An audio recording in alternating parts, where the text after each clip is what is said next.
Something extremely important is being discussed in the crypto space right now as we speak. And to be honest with you, I was talking about this exact subject yesterday when we discussed some of the craziest shenanigans of the SEC. And I think the baseline of that video that still stands today is the following. The only thing the SEC protects people from is wealth. And honestly, today, a lot of interesting things happened, and I don't even want to bore you with what some of these ETF providers and some of the biggest institutions in crypto, well, I'd say in TradFi, are saying about crypto right now. It's, to me, a really interesting spot where if you told me a few years ago, that BlackRock, Franklin Templeton, and Van Eck, all these guys would all of a sudden start posting about cryptos, have it on their homepage and be the main spokespeople for it, even paying for ads for it, I would have taken you in my car right to the crazy house, you know? But now, interestingly enough, it seems to be a reality. Now, what is not fully a reality though, and that's exactly what we got to talk about today. So before we move on, if you've not done it yet, make sure you press that like button, has to do with the regulations. And as I partially stated yesterday, the SEC is wild, right? Wildly stupid is what I often call it. But there's a couple things that I think are really interesting to cover because obviously Coinbase was prepping yesterday for their massive appearance in court today. And a couple of things happened. I just rushed home to talk to you guys about this. But a few hours ago, it all started with 𝗕𝗏𝗏 saying the following. I'm not going to live tweet the entire SEC v Coinbase hearing. And I didn't do a live stream of sorts because I wasn't even sure if calling in was available or how exactly these guys get their info. I just knew that a couple of these guys were officially there listening to the judge speak. Now, 𝗕𝗏𝗏 says, she says, the judge, to the SEC lead lawyer, and I paraphrase, quote, the DeFi people gave a really fine amicus brief explaining what staking is and what the wallet is used for. Arguably better than how the commission explains it in its briefing, end quote. She also says the SEC hasn't presented an opposing narrative for the legal foundations of Howey in its briefing. And if you're wondering what this case in essence is all about, it's Coinbase trying to set the SEC down, trying to push them into a little corner of getting rules made. That's the best way I can put it. Right now, the SEC's approach has mostly been, let it go, it doesn't matter. Where most people are kind of confused. And as ETFs are rolling in now, people really want more clarity. But even slightly before that, it was being brought up more and more. Where exactly is crypto at? How do you know what is good, what is bad? And how does the SEC justify suing companies? And I mean, I'd say the Ripple case was a good example where they lost. But how did they have the audacity and the right and the authority to even put it up? What made them do so? What made them think it's a security? And what is that based on? And is another crypto security? And all that is what Coinbase basically wanted to go after, you know? Why? What are the rules then? And the SEC's main, I'd say, opposition to that is that everything is already clear, which is really interesting. But Paul, the chief legal officer at Coinbase, said today, we made arguments in our motion to bounce the SEC government suit against Coinbase because the SEC is also going after Coinbase, which is why Coinbase kind of sued the SEC to get rules made. After hours and hours, this remains clear. The SEC continues to claim broad authority over all investments while offering no limiting principle to its definition of an investment contract. Because as I said, the SEC is basically going after Coinbase and Coinbase is going after the SEC. It's a little funny situation. Coinbase right now wants to get a lot of these things the SEC is claiming thrown out the window because they're saying you can't back it up. It doesn't make sense. You can't hold us accountable, especially because you've approved us going public and this and that and this and that. The SEC cannot unilaterally expand and redefine its own regulatory ambit. This should be left up to Congress and the ongoing legislative discussions about regulatory frameworks that are currently taking place. Coinbase does not offer securities. We are confident because, again, Coinbase discusses with the SEC whenever they wanted to list, right? And they had to discuss when they went public. We are confident in our legal arguments and look forward to a decision that will bring much needed clarity to the industry because, again, that's what Coinbase is going after.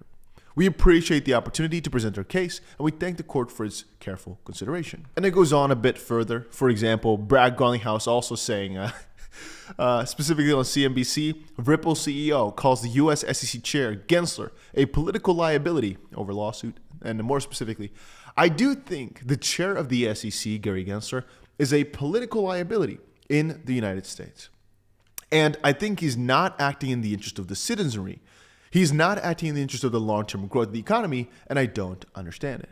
And he's asking, hey, anybody have a different take? Because you probably can't, because that's literally what's going on.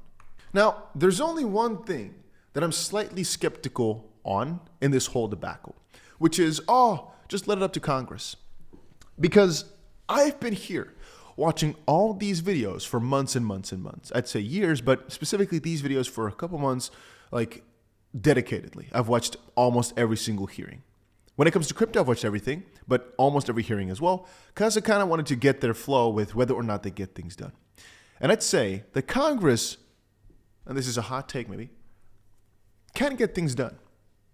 But when it comes to crypto, it seems to be mostly talk. And if you guys remember a few months back, right?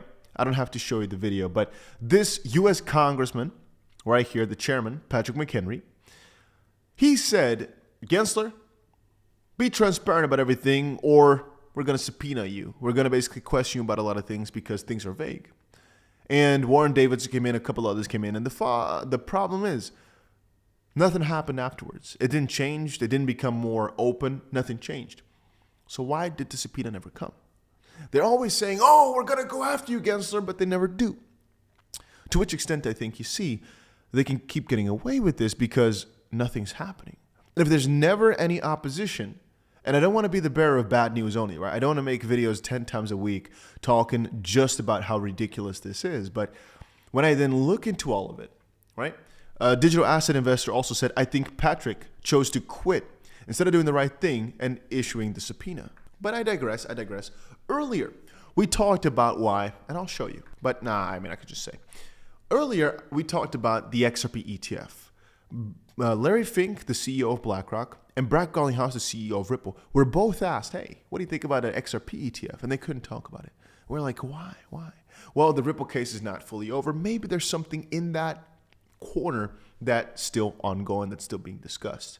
Or perhaps because of the SEC lawsuit, not sure. But then I look at guys like Franklin Templeton, and I'm like, damn, all right, damn.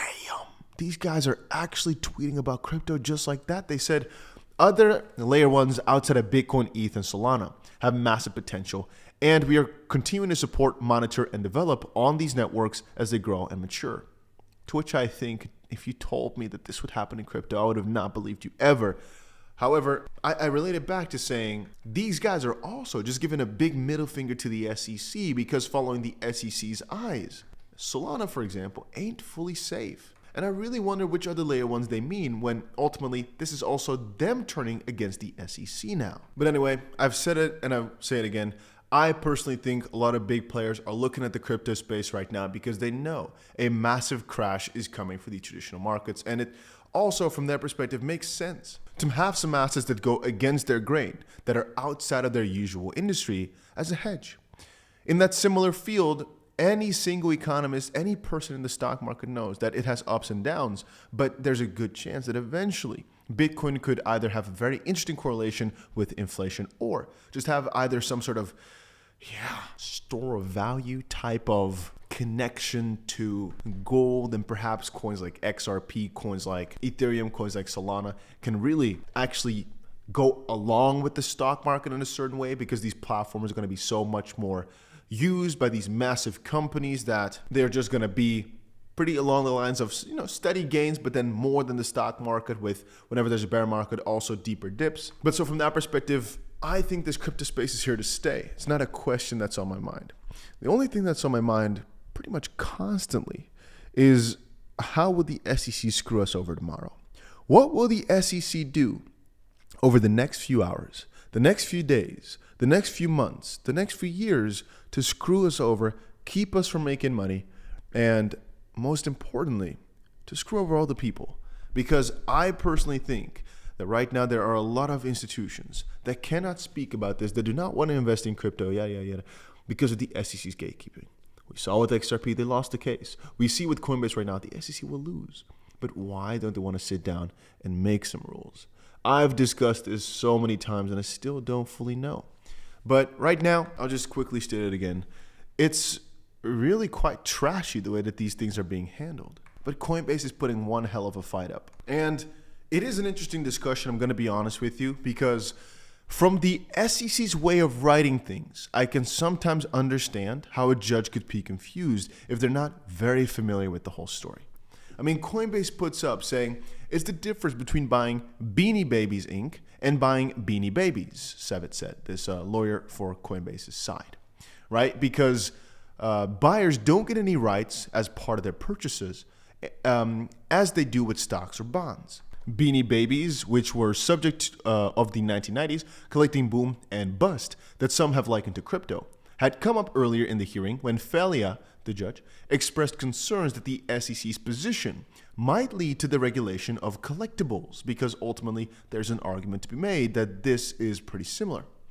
Lawyers for the government responded that buying an item like a baseball card or a figurine doesn't mean that someone is buying a stake in the enterprise that makes such items.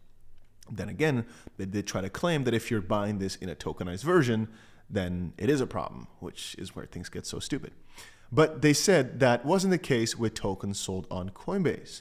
When they buy this token, they are investing into the network behind it, the SEC lawyer said. One cannot be separated from the other. The SEC sued Coinbase in June, alleging that the exchange had skirted its rules for years by allowing users to trade numerous crypto tokens that were actually unregistered securities, pointing to a 1940 law. And there's a little story more, but let's just conclude by saying Bloomberg Intelligence senior litigation analyst 𝗬𝗓𝗏 said Coinbase could face a $1 billion liability to the SEC, but he thinks the exchange has a 70% chance of ultimately prevailing in the case, which is pretty juicy. I think the number is way higher. And you got to understand, this Coinbase case that's going on in the background is fighting for almost every single crypto out there. And where the Ripple case set precedent for quite a lot, it's an important one, and right now they're discussing it, even in the Coinbase case, obviously. The Coinbase case is so much bigger because it's about every crypto that's on Coinbase. Well, at least a lot of cryptos that are on there. And you got to understand one more thing. In theory, if Coinbase loses, then every exchange is royally screwed. And second of all, if Coinbase loses, then most crypto tokens are royally screwed. So we're in a really, really difficult little hot pot is the best way I can phrase it right now. But I just want to give you an update here on the Coinbase case. The judge is pretty understanding, and the SEC is finding it hard to explain a lot of things because they have to explain it in a way where it makes sense to the judge, but to any person that's crypto savvy, it can never. You understand where I'm coming with that? The SEC has to twist the narrative so that what they're saying sounds logical to the judge, where it's like, oh, yeah. But then any person with actual knowledge probably would never, they would look at that and be like, well, what are you writing? But hey, that's lawsuits, that's judges, that's the way that things work. I always look back at Elon Musk's words of respect the legal system, don't respect the SEC. And that's what we keep seeing back and back and back again. Remember though, guys, even if we may see massive dips, I still believe we're on the right path. Let's put it like that. We're on the path to something extremely beautiful. And I don't mind all this middle ground. It just shows how early we are. I know BlackRock and whatnot got in already, right? And they will definitely buy a lot of Bitcoin and never take it away or never give it back to the people. So be careful with that. Right now, they're at a pretty low number still. How much do they have? Not so much. I mean, they're buying massively, but here, 16,000 is all they got. $700 million is nothing. But soon enough, this number will shock you. And I keep referring back to it. And whenever I look at through these cases, I'm thinking in the back of my head, you see, if these guys are not afraid of the SEC, because the SEC wants to claim everything as security, right? Then we're on the good path. We'll be fine. It just takes time. Because the SEC doesn't like to give up. It just takes time, but we're getting there, all right? We're getting there. I think most of these big cryptos will have their ETFs eventually, like I just showed you.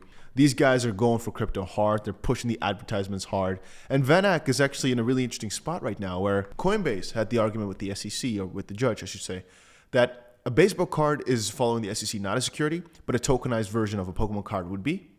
But then even VanEck right now is going to NFT Paris, to which I'm thinking, you see, if these guys start also advocating for all this crypto stuff, it's getting harder and harder and harder for the SEC to defend themselves if all these TradFi institutions are pushing back for it also, because they know there's money made on it. Because now it's government lawyers versus, you know, even more expensive lawyers, I guess. Anyway, that's a little story that I could pop up for you guys because it's so interesting to me.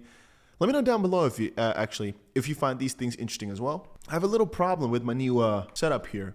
Because of my blinds, because they were removed, I cannot record in the daytime because then it's way too light. So either I have to change everything up or I just keep recording at like, 2 a.m. And just know, guys, I've been reading so many posts about all this Coinbase stuff. It's crazy. Because if you really start thinking about it, the argument that that the SEC is trying to make is pretty freaking stupid. Like, I don't even know how to better describe it than just stupid. But John, I don't want to curse too bad, right? John Deaton also had something interesting. Paul and Brian Armstrong's Coinbase team fought for all of crypto today, just as Brad and Stuart Alroty's team did last year. But just as in the Ripple case, the amicus briefs played an important role today as well about the DeFi thing, which we showed at the start.